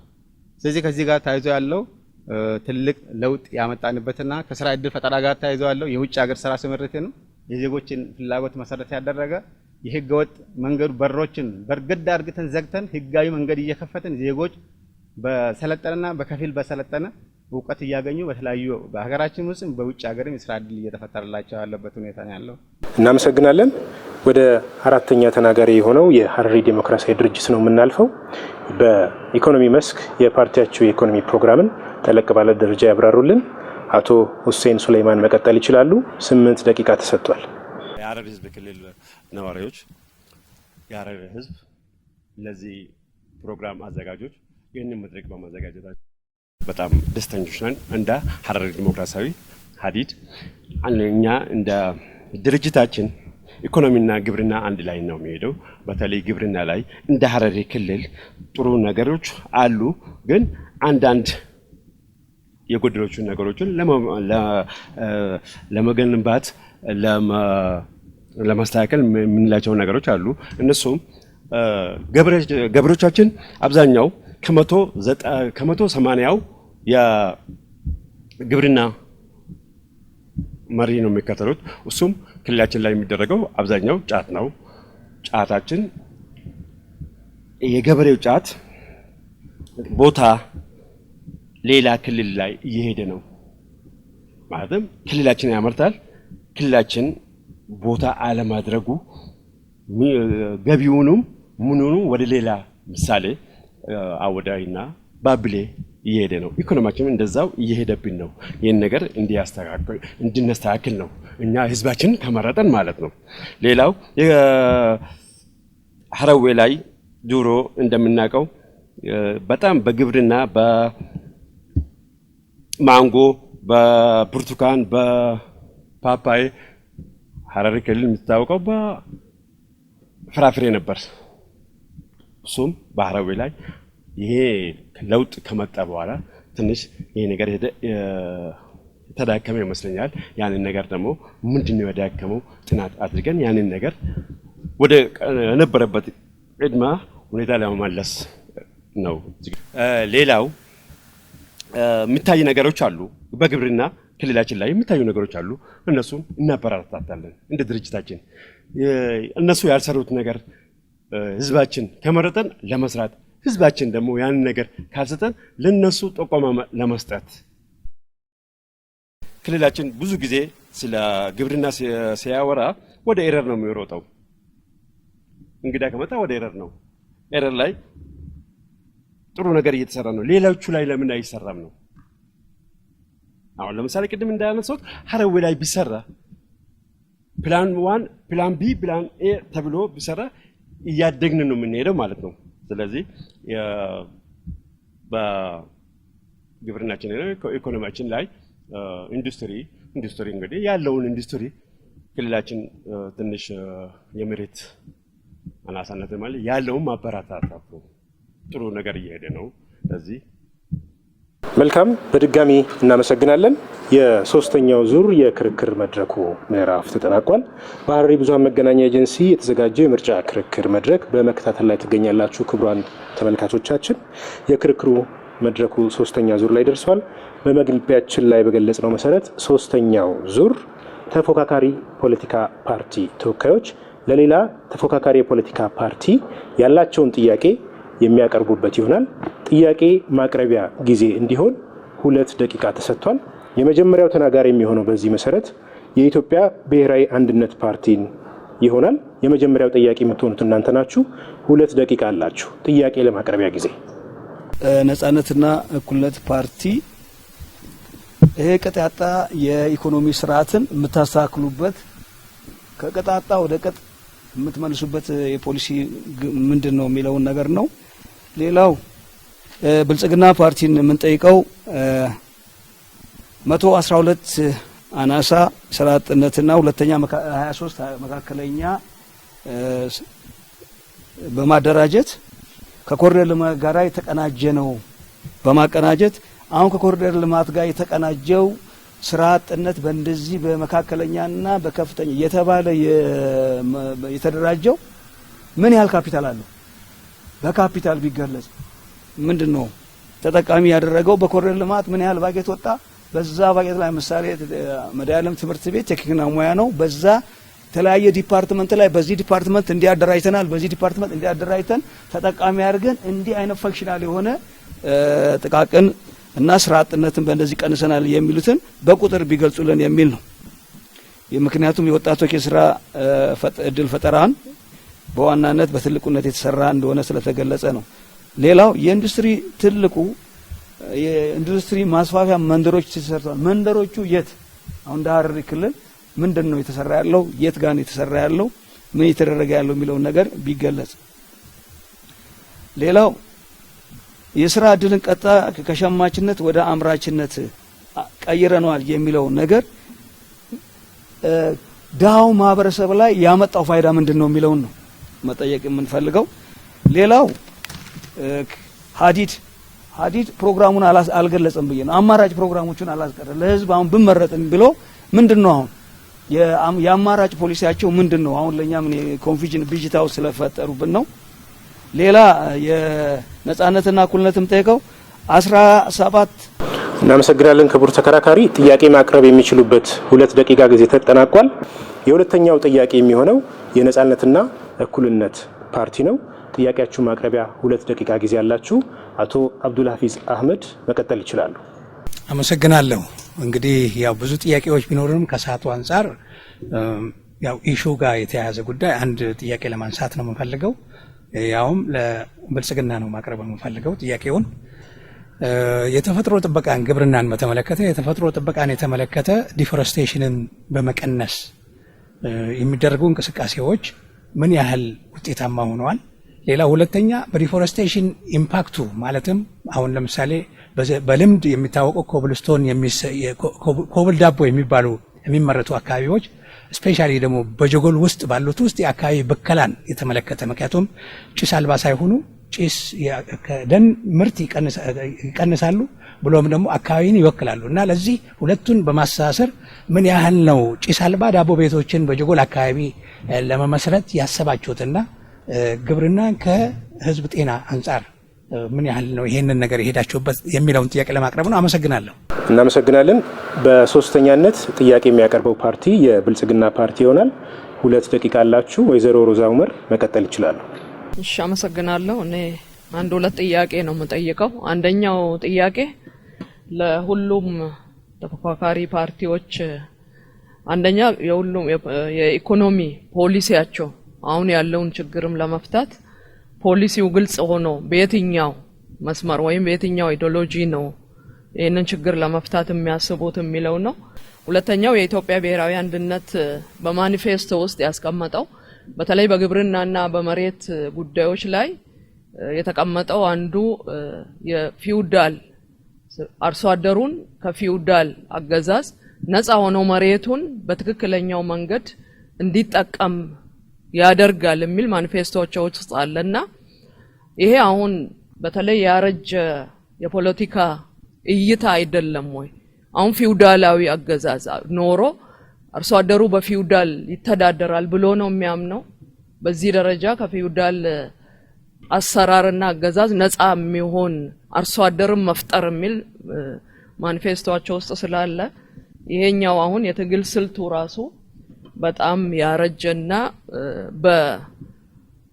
በተለያዩ ጉዳዮች ላይ ያው ኢህአፓም የነሱ አንዱ ፓርቲ ስለሆነ በዚህ ባረጀ አስተሳሰብ አሁን ባለንበት በ21ኛው ክፍለ ዘመን ላይ ይሄ የፖለቲካ ሂደት ያስኬደናል የሚል እምነት አላቸው የሚል ጥያቄ ለማቅረብ ነው። እናመሰግናለን። ወደ 4ኛው ጥያቄ ተረኛ ፓርቲ ነው የምናልፈው። የሐረሪ ዴሞክራሲያዊ ድርጅት ነው። ጥያቄ ማቅረብ ለምትፈልጉት ፓርቲ ጥያቄ ማቅረቢያ የ2 ደቂቃ ጊዜ ያላችሁ። በጣም እናመሰግናለን። እኛ እንደ ክልል ነው የምናወራው፣ እንደ ክልል ነው የምናቀርበው። ክልላችን ገበሬ ምርቱን አምርቶ የሚሸጥበት ቦታ ምሳሌ አሁን ለምሳሌ አጠቃላይ የሁንደኔ ጫት በቀን ከ10 ኪሎ በላይ ነው ወደ የሚሄደው። ያንን ነገር አጠቃላይ ፖለቲካ ድርጅቶች ምን አሰቡ ለዚህ ኢኮኖሚያችንን ሐረር ላይ ለማድረግ በግብርና ዙሪያ ተደረገ ነገር ካለ ነው ጨርሻለሁ። እናመሰግናለን። በሶስተኛው ዙር ዕለቱ የክርክር መድረክ ለቀረቡ የተፎካካሪ ፖለቲካ ፓርቲዎች የቀረቡ ጥያቄዎችን ሰምተናል። በዚሁ መሰረት የኢትዮጵያ ብሔራዊ አንድነት ፓርቲን በመወከል የተገኙት አቶ አርአያ ኃይለ ሚካኤል ለቀረበላችሁ ጥያቄዎች መልስ መስጠት ትችላላችሁ። 4 ደቂቃ ይኖራቸዋል። በቀረበው ጥያቄ ብዛት ልክ አመሰግናለን። ሁለት ጥያቄዎች ነው ያሉት። ለሁሉም የተጠየቀው የኢኮኖሚ ፖሊሲ በየትኛው አይዲዮሎጂ ነው የሚል ነው። የኛ የአይዲዮሎጂያችን መሰረቱ ሶሻል ዲሞክራት ህዝብን ማዕከል ያደረገ የዲሞክራሲ እና የኢኮኖሚ ስርዓት ነው ያለን። በሁለተኛነት በግብርና መሬት የፊውዳል ስርዓቱ ወይ ያረጀ የፖለቲካ የኢኮኖሚ ስርዓት አይደለም ወይ ሲል እኛ ደግሞ የምንለው ብልጽግና ራሱ በደንብ ሲሰራ ሶሻል ዲሞክራት ነው ብለን ነው የምናስበው። ቢኮዝ ህብረተሰብን ተጠቃሚ ያንዳንዱን ከጠርዝ ጠርዝ ሁሉን ማህበረሰብ በእኩል የኢኮኖሚ ተጠቃሚ የሚያደርግ የተጨቆነው የፊውዳል ስርዓትን የነበረውን ጭሰኛውን ባለ መሬት የሚያደርግ ነው የኛ ፖሊሲ። ፊውዳል ስርዓትን የሚያመጣ ሳይሆን ከፊውዳል የተነጠቀውን መሬት ይሄ ጭሰኛ የሆነው ምንም የለውም ብሎ የደነገጠ የሚያርሰው ሳይደነግጥ የራሴ ነው ብሎ የሚሰራው የኢኮኖሚ ስርዓት ነው። ሌላው ምንድነው ከኢህአፓ ጋራ ተመሳሳይ እኛ ከኢህአፓ ጋራ ምንም ተመሳሳይነት የለንም።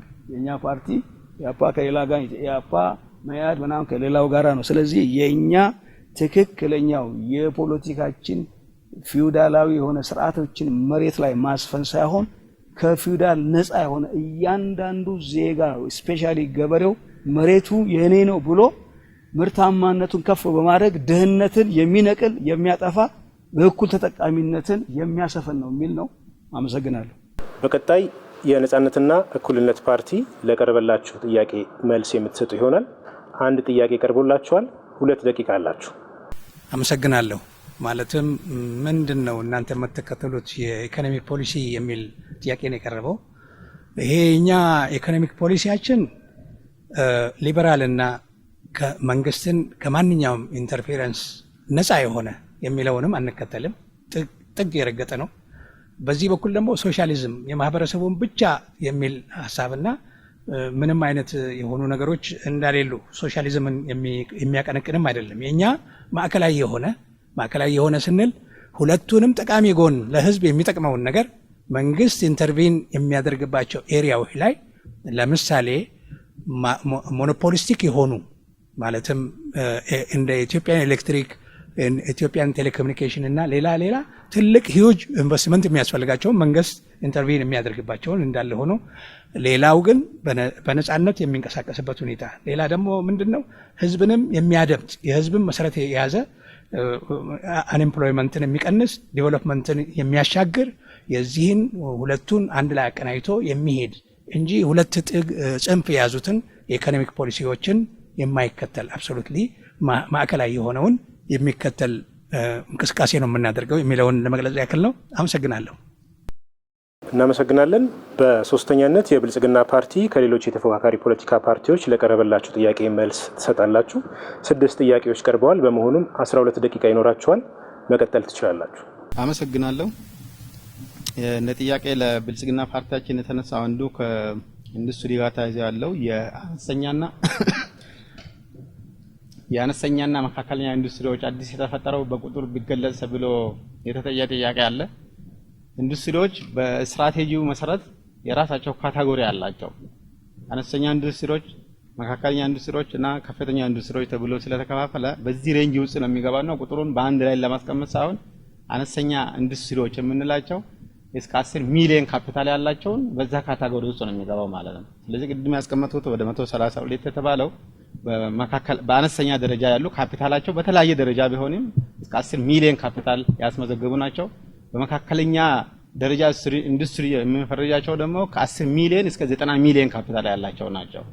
ስለዚህ ቅድም በቁጥር የተገለጹት ካፒታላቸው በተለያየ ደረጃ የሚገለጽና ከ10 ሚሊዮን እስከ 90 ሚሊዮን ካፒታል ያላቸው ከ90 ሚሊዮን በላይ ካፒታል ሲያስመዘግቡ ደግሞ ወደ ከፍተኛ ኢንዱስትሪ ነው የሚሸጋገሩት። አሁን በክልላችን በተጨባጭ ወደ 6 የሚሆኑ ከፍተኛ ኢንዱስትሪዎች አለን ማለት ነው። ተቆጥሮ ካፒታላቸው በሚቀጥሉት የሰው ኃይልም ተጠንቶ በዛ ልክ የተለየበት ሁኔታ ነው ያለው። ሁለተኛው ከስራ አጥነት ጋር ተያይዞ ያለው በቁጥር ቢገለጽ የተባለው በአማካይ ባለፉት የለውጥ ዓመታት 8500 የሚሆን በየአካባቢ የስራ ዕድል እየተፈጠረ ያለበት ሁኔታ ነው ያለው። በድምሩ ወደ 40,000 አካባቢ ባለፈው የለውጥ ዓመታት በቋሚ የስራ ዕድል ተፈጥሯል ማለት ነው። በውጭ ሀገር ስራ ስምሪት ደግሞ ወደ 732 የሚሆን ከ2017 ጀምሮ እስከ 2018 ግማሽ ዓመት ድረስ ወደ 732 የሚሆን የውጭ ሀገር ስራ ስምሪት የተፈጠረበት ሁኔታ ነው ያለው። እነዚህ ደግሞ ክህሎት መር የሆነ ስልጠና ወስደው ክህሎትን ጨብጠው ወደ ውጭ ሀገር የሄዱበት ሁኔታ ነው ያለው። ከአምራችነት ወደ ሸማችነት የተባለው የስራ ዕድል ፈጠራ ቋሚውን ነው የምንወስደው። ቅድም በቁጥሮች ሲገልጽ የነበረው የተፈጠሩ ቋሚ የስራ ዕድሎች ናቸው። ጊዜያዊን ከሚፈጥረው ከሸማች ጋር የተያዘ ስለሆነ ከአንድ ዓመትና ከዛ በላይ የሚያሰራ ከሆነ ብቻ ነው ስራ ዕድል ቋሚ ብለን የምንወስደው። ሌሎች ቅድም ያስቀመጥኩት በተለያየ በኮንስትራክሽን የምንሰራቸው በፕሮጀክት የሚፈጠሩ ስራ ዕድሎች ዲማንድን ነው የሚፈጥሩት። ስራ ዕድል ይፈጠርላቸዋል፣ ሀብት ያገኛሉ፣ ግን የሚያመርቱት ነገር የላቸው። ወጣቱ ስራ ሲፈጠርላቸው ሌላ ዲማንድ ነው የሚፈጠረው ማለት ነው።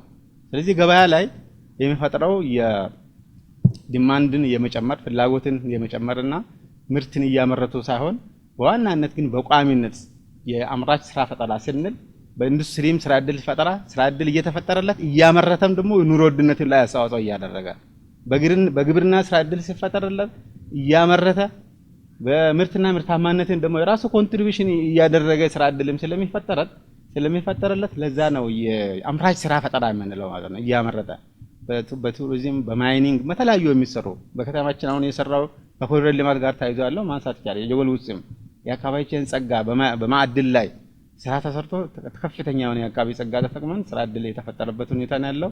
ስራ ዕድሉ በጣም ፍትሃዊ ነው። ደሃን ተች ከማድረግ መኳያ እያንዳንዱ ዜጎች በዛ ላይ የሚሳተፉበት ኢቭን የክልላችን ነዋሪ ብቻ ሳይሆን ከየትኛውም የኢትዮጵያ ክልል የሚመጣ ወጣት በኮሪደር ልማት በሚሰራቸው ስራ ላይ እየተሰማሩ እየሰሩ ያለበት ሁኔታ ነው ያለው የኢትዮጵያ ዜጋ እስከሆነ ድረስ።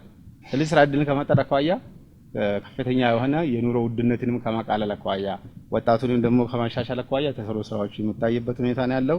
ከኢንዱስትሪ ጋር ተያይዞ ያለው ኢንዱስትሪ መንደር ላይ በጣም ከፍተኛ የሆነ ስራ እየሰራ ያለበት ሁኔታ ነው ያለው። በተለያዩ ዘርፎች በምግብና መጠጥ፣ በኬሚካል፣ በማኒፋክቸሪንግ፣ ኢንተርፕራይዞችን በተለይ ከፍተኛ የማደግ አቅም ያላቸውና ከፍተኛ የማደግ አለኝታ ያላቸውን ለሌሎችም ስራ ዕድል የሚፈጥሩትን የመንግስት ድጋፍ ማድረግ የብድር የቦታ የማምረቻና መሸጫ ቦታዎችን ድጋፍ ማድረግ ስራ እየሰራ ያለበት ሁኔታ ነው ያለው።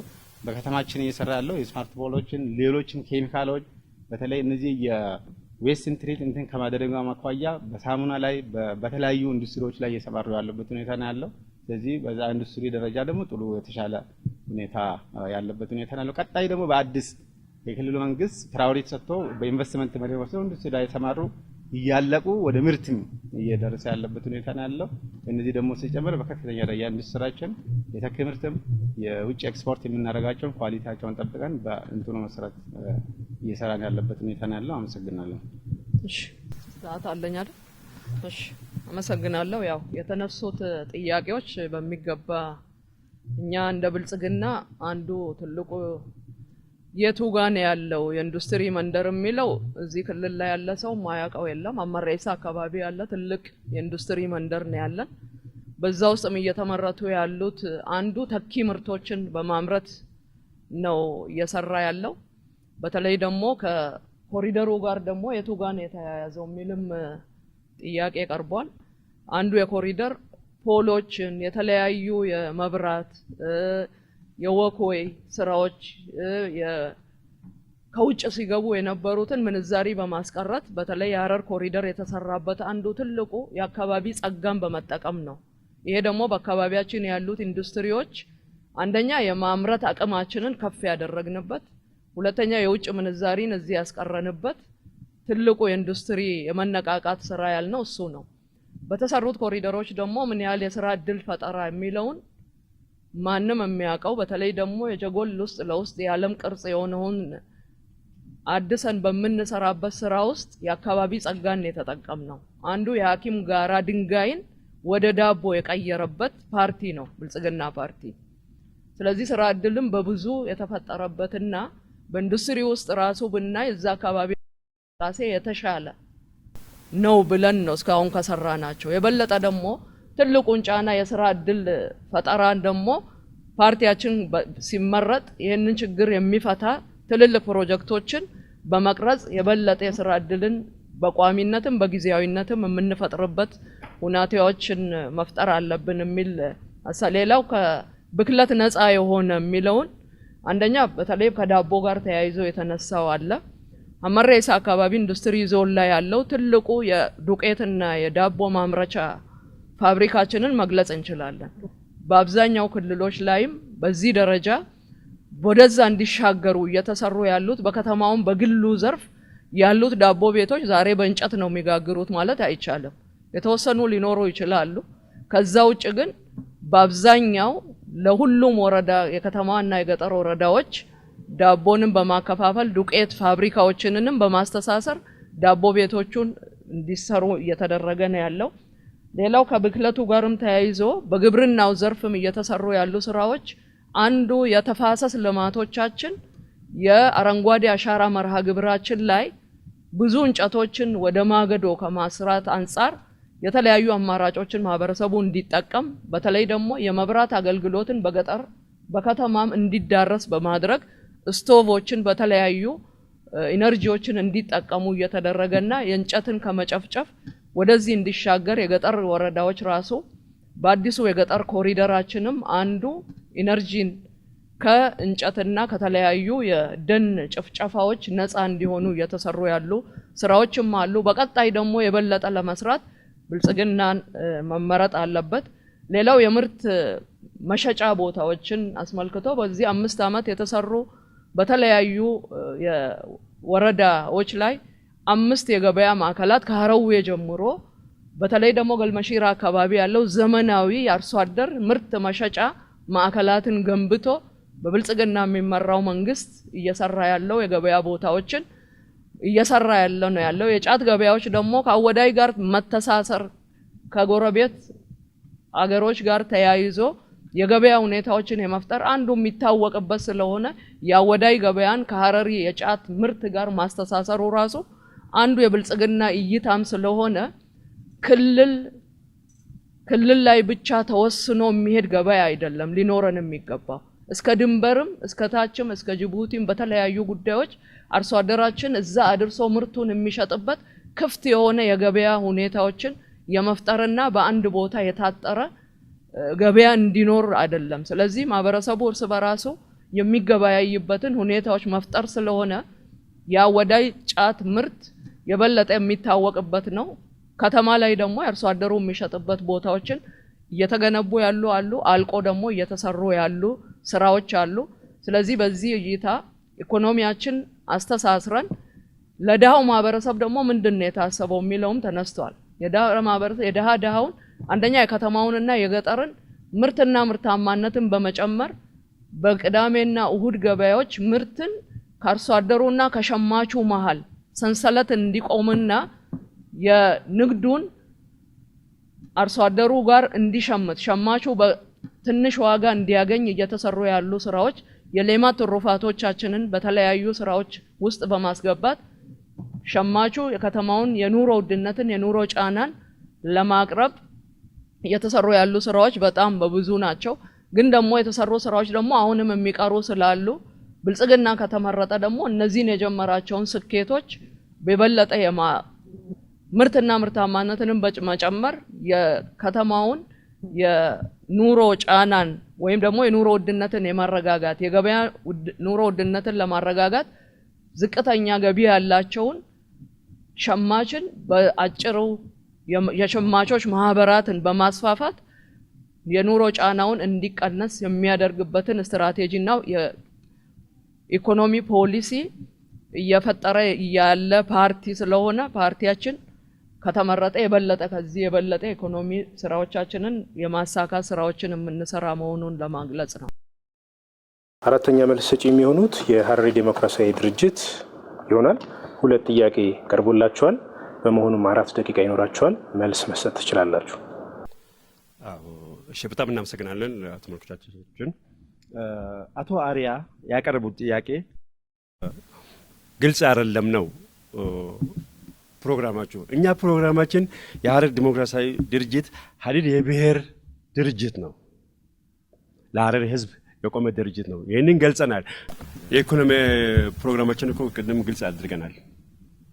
ድጋሚ አሁንም ለማድረግ ያለውን መንግስት ፖሊሲን መደገፍ እና ቀዳዳ ካለበት ያን ቀዳዳ መጠገን ነው ብለናል። ያንን ነገር ካልሰሙት አይደል ለናርጋቸው አንድ ማን ነው ብልጽግና ፓርቲ ብቻ ነው ጥያቄን የመለሰልኝ። በጣም ነው አመሰግናለሁ። ሌሎች ፓርቲዎቹ ዘሎታል። ለገበሬዎቻችን ምን አሰባችሁ ያልነውን ሌሎች አልፎታል። ግን ይሄንን ብልጽግናን በጣም እናመሰግናለን። ክቡራን ተመልካቾቻችንና የተከበራችሁ የክርክር መድረኩ ተሳታፊ የተፎካካሪ ፖለቲካ ፓርቲ ተወካዮች የዕለቱ የክርክር አጀንዳ በሆነው የግብርናና አምራች ኢንዱስትሪ ዘርፉን መሰረት አድርጎ አበይት በሆነ የኢኮኖሚ መስክ ላይ የተዘጋጀው የምርጫ ክርክር መድረክ የዕለቱ የመጨረሻ ምዕራፍ ወደ ሆነው 5ኛው ምዕራፍ ላይ ደርሰናል። በዚህ መሰረት በ5ኛው ምዕራፍ ማጠቃለያ ሀሳብና መቋጫ ንግግር የምታደርጉበት ነው የሚሆነው። የኢኮኖሚ ፕሮግራምና አማራጮቻችሁ ላይ የቀረቡ ጥያቄዎች ነበሩ። ያቀረቡት የመግቢያና የፓርቲያችሁ አቋም ነበረ። እንደ አጠቃላይ ለመራጮች እና ለዜጎች ከኢኮኖሚ ፕሮግራማችሁ አንጻር ፓርቲያችሁን መራጮች እንዲረዱበት የምትፈልጉትን የማጠቃለያና የመቋጫ ሀሳብ ታሰሙናላችሁ። በዚህ መሰረት በቅድሙ ቅደም ተከተል እንሄዳለን። አሁንም ከኢትዮጵያ ብሔራዊ አንድነት ፓርቲ የመቋጫ ሀሳባችሁን ትገልጹልናላችሁ።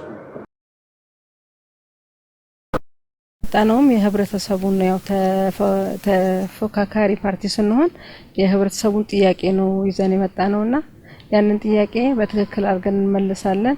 ለእኩልነትና ለፍትህ ለነጻነት እንሰራለን ብለን ነው የምናምነው።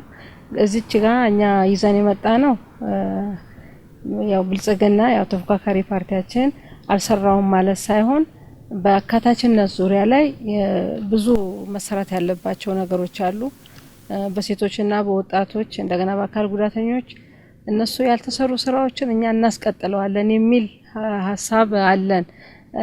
ሀሳቡ ተቀምጧል፣ ግን እየተሰራበት አይደለም። ያንን እናሰራለን የሚል ሀሳብ አለን እና የበለጠ ደግሞ ቢመርጡን የህብረተሰባችንን የማህበረሰባችንን ያው የምናገኛቸው አንዳንድ ክፍተቶች አሉ። እነሱንም በተቻለ መጠን እናሟላና ህዝባችን ተጠቃሚ እንዲሆን በኢኮኖሚውም ይሁን በማንኛውም ህዝቡ ጥያቄ በሚያነሳበት ቦታ ላይ አሟልተን እንገኛለን። ያው ቢመርጡን ሌሎች ወደኛ የሚመጡ ነገሮችንም በተሳካ ሁኔታ እናስኬዳለን የሚል ነገር አለን። ያው የቀረውን እየቆየን ገላለጠው ይሆናል ብዬ አስባለሁ። ያው ሌላ ተጨማሪ ካለ ደግሞ ባልደረባዬ የቀረውን ይናገራል። ያው አነስተኛ ነገር ለመጨመር ያክል እንደ ፓርቲያችን አርማችን ልብ ነው። ማንኛውም የክልላችን ማህበረሰብ ቢመርጠን በግብርናው በኩል ህዝቡን ተጠቃሚ የሚያደርግ በኢኮኖሚ በኩል ህዝቡን ከድህነት የሚያወጣ ፖሊሲ ይዘን መተናል ብለን እናምናለን። በዚህ ካሁን በፊት በኢኮኖሚ ዘርፍ ላይ በብዙ ሳንካ ሲያለቅስ የነበረውን በመልካም አስተዳደር እጦት በሙስና የተሰቃየውን ብዙ ችግሮችን በመቅረፍ 100% ህዝቡን ከሙስናና ከመልካም አስተዳደር የጸዳ የኢኮኖሚ ስርዓት በመገንባት ህዝቡን ከድህነት የምናወጣበት ፖሊሲ ይዘን አማራጭ ይዘን መተናል ብለን እናምናለን። ይህንን ፖሊሲያችን እየተቀበለ ማንኛውም የክልላችን የሀገራችን ማህበረሰብ በሙሉ በዚህ በሰባተኛው ሀገራዊ ምርጫ ላይ እኛም በመምረጥ እፎይ እንዲል ምርጫችን ጥሪ እናቀርባለን። እናመሰግናለን። ሁለተኛው የማጠቃለያ ሀሳቡን የሚያሰማው የነጻነትና እኩልነት ፓርቲ ይሆናል። አቶ አብዱል ሀፊዝ 5 ደቂቃ አላችሁ።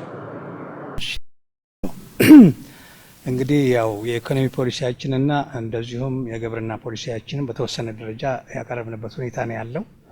እኛ ከመሰረታዊ መነሻ ትምህርትና እውቀትን መሰረት ያደረገ ማለትም ስክሪፕቶ ነው የኛ ምልክት እና በእውቀት ሀገርን ማሳደግ፣ ሰላምን ማስገኘት፣ ማንኛውንም ጉዳይ በውይይትና በሰላም ብቻ የመፍታት ዝንባሌን የሚያሳይ ነገር ነው። ሌላ ምንድነው የመንግስት አሁን በኢኮኖሚን በተመለከተ የመንግስት የገንዘብና የፊስካል ፖሊሲ እርስ በርስ አለመናበብ ችግሮች እንዲወሳሰብ አድርጓል እና የዜጎች ፍላጎት ታሳቢ ያደረገ የመንግስት የልማት ፕሮግራም የኑሮ ውድነትን ይበልጥ እንዲባባስ የሆኑትን መቀነስ እነዚህን የፖሊሲና ፕሮግራም ክፍተቶችን በሀገራችን በነገሰው የጦርነትና የፖለቲካ አለመግባባት ጋር ተዳምሮ የሀገራችን ኢኮኖሚ እንዲታመም አድርጓል። ስለዚህ መዋቅራዊ ችግሮችን በሀገራዊ ስራ አጥነትና የዋጋ ንረት እጅግ እንዲያሻቅብ አድርጓልና በአብዛኛው የሀገራችን ህዝብ መሰረታዊ አገልግሎቶችን ማግኘት የሰማይ ያህል እየራቀ ይገኛል እና እነዚህ ጉዳዮች በሙሉ ተፈተው በረጅም ስትራክቸራል ኢምፕሩቭመንት ማስተካከል ይሆናል ማለት ነው።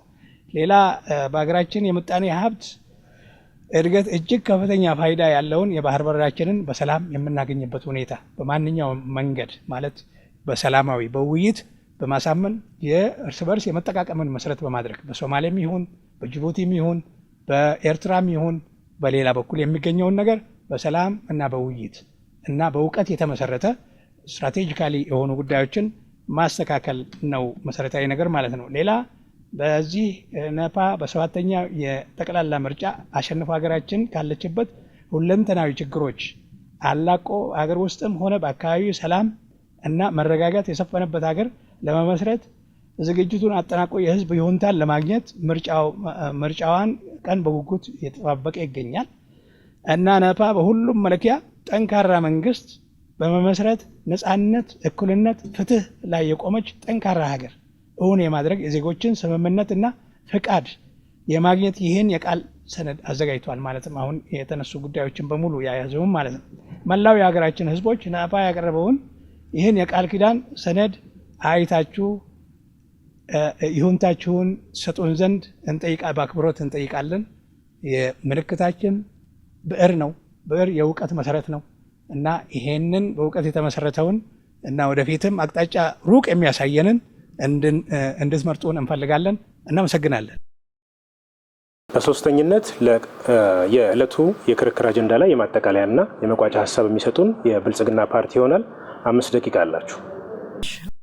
ያው ፓርቲያችን ብልጽግና ምልክቱ የስንዴ ነዶ ነው። ፓርቲያችን ብልጽግና ከተመረጠ በኢኮኖሚው ዘርፍ የያዛቸውን ኢኮኖሚ ፖሊሲዎችን በተለይ ደግሞ ግብርናችንን በማዘመን ከዝናብ ጥገኝነት የተላቀቀ ግብርና እንዲኖርና ምርትና ምርታማነትን በመጨመር የሜካናይዜሽንን ስትራቴጂ ተከትሎ የአርሶ አደሩን የኑሮ ሁኔታን የሚያሻሽልና የበለጠ ደግሞ ከገበያው መር የሆኑትን ምርቶች እንዲመረቱና በተለይ ደግሞ በግብርናው ዙሪያ የእንስሳት ሀብትና የሰብል ምርቶችን በመጨመር ከውጭ የሚገቡትን ምርቶች በአገር ውስጥ የማስቀረትና የጀመርነውን የበጋ ስንዴዎች ከውጭ እርዳታ የተላቀቀና ከተረጂነት ወደ ምርታማነት የጀመርናቸውን ስራዎች ምርትና ምርታማነትን በመጨመር ከውጭ የምግብ ሉዓላዊነታችንን የምናረጋግጥበት አንዱ ትልቁ የኢኮኖሚ ፖሊሲያችን ነው። ስለዚህ ግብርናችንን ከዝናብ ጥገኝነት ምርትና ምርታማነትን በተለይ ደግሞ የመስኖ አውታሮችን በማስፋፋት በመስኖ ልማት በበጋም በክረምትም የሚመረትበት የግብርና ዘርፍ እንዲኖረን እንሰራለን። የበለጠ ደግሞ የምናመርተው ምርት በአገር ውስጥ ፍጆታ ለምግብነት ብቻ ሳይሆን የውጭ ምንዛሪም የሚያመጡትን ምርቶች አሁን የጀመርናቸውን ስንዴን ወደ ውጭ የመላክ የአቮካዶ ምርቶችን ከአረንጓዴ አሻራችን ጋር ተያይዘው የአረንጓዴ ኢኮኖሚን የመገንባትና በተለይ ደግሞ ትልቁ ችግር ብለን የጀመርነውን ስራ ለመፍታት አንዱ የስራ አጥነትን ችግሮችን ለመፍታት አብዛኛው ዜጎቻችን በተለይ ደግሞ ወጣቶችን ትልቅ የስራ እድል እንዲፈጠር የኢንዱስትሪ ልማቶቻችንን በማስፋፋት ለሁሉም ብዝሃ ዘርፍ ሁሉንም ማዕድኖቻችን ብልጽግና ትልቁ እምነቱ የመጨረሻው ትልቅ ሀብት ያላትና ትልቅ አገር መሆኗን ኢትዮጵያን ያምናል። ስለዚህ ብዙ ያልተጠቀምናቸው ሀብቶች አሉን። እነዚህን ሀብቶች ወደ ሀብት የመቀየርና ያሉንን እምቅ አቅሞቻችንን ሁሉ ተጠቅመን በብዝሃ ዘርፍ ሁሉንም ወጥቶ ለህዝቡ ጥቅም ላይ እንዲውል በኢኮኖሚ ዘርፍ የጀመርናቸውን ትልልቅ ፖሊሲዎች በተለያዩ ስራዎች ላይ እንዲሳተፉ የማድረግና ያለውን ደግሞ የኑሮ ውድነትን ምርትና ምርታማነትን በመጨመር የከተማውንም የገጠሩንም የኑሮ ዘይቤያቸውን በመቀየር ያለውን ስራ በደንብ የምንሰራበት ነው። የኢንዱስትሪ ዘርፎቻችን ደግሞ አሁን በተለይ ደግሞ ኢትዮጵያ ታምርት የሚለውን ምርቶቻችንን በራሳችን አቅም በራሳችን ሀብት የምንጠቀምበትን ስትራቴጂዎች የምንከተል ይሆናል። ስለዚህ የበለጠ ደግሞ ከዚህ በላይ የጀመርናቸው ብዙ ስራዎች አሉ፣ ያሳካናቸው ስኬቶች እንዳሉ ሆኖ ዛሬ ደግሞ የበለጠ ህዝባችን ድምጹን ከሰጠን የጀመርናቸውን ስራዎች ለመጨረስ እድሉ እንዲሰጠን ለማለት ፈልጋለሁ። በድጋሜ ብልጽግና ምረጡ። የብልጽግና ምልክት የስንዴ ነዶ ነው። አመሰግናለሁ። እናመሰግናለን። አራተኛው የማጠቃለያ ሀሳብ የሚሰጡን የሐረሪ ዴሞክራሲያዊ ድርጅት ይሆናል። 5 ደቂቃ አላችሁ፣ መቀጠል ትችላላችሁ። በጣም እናመሰግናለን። ፕሮግራም ላዘጋጁት ለክልሉ ሚዲያና ለክልላችንም ሆኖም እኛ በኢንዱስትሪም በግብርናም ቅድም እንደተናገር ነው ህዝባችን ተጠቃሚ እንዲሆን ነው ለማድረግ ነው። ህዝባችን እድሉን ከሰጠን ይህንን ነገር እንደምናስቀጥል በሙሉ እምነት አለን። ያው ምልክታችን እቺ ናት። ባቡርስ ትባላለች። ማንኛውም ሰው የሐረር ተወላጅ ያውቃታል የት ቦታ እንደምትገኝ። ሸዋበር ነው የምትገኘው። የጥንት ጠዋቱ ናት። ስለዚህ ባቡርነትን ይምረጡ፣ ይጠቀሙ። በጣም እናመሰግናለን። ጨርሰን እናመሰግናለን። የተከበራችሁ ተመልካቾቻችንና የተከበራችሁ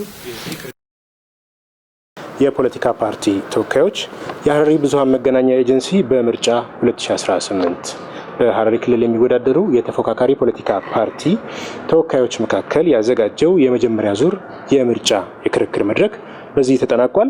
በቀጣይ በሁለተኛ ዙር በሌላ የክርክር መድረክ የምርጫ ክርክር መድረክ ይዘን የምንቀርብ ይሆናል።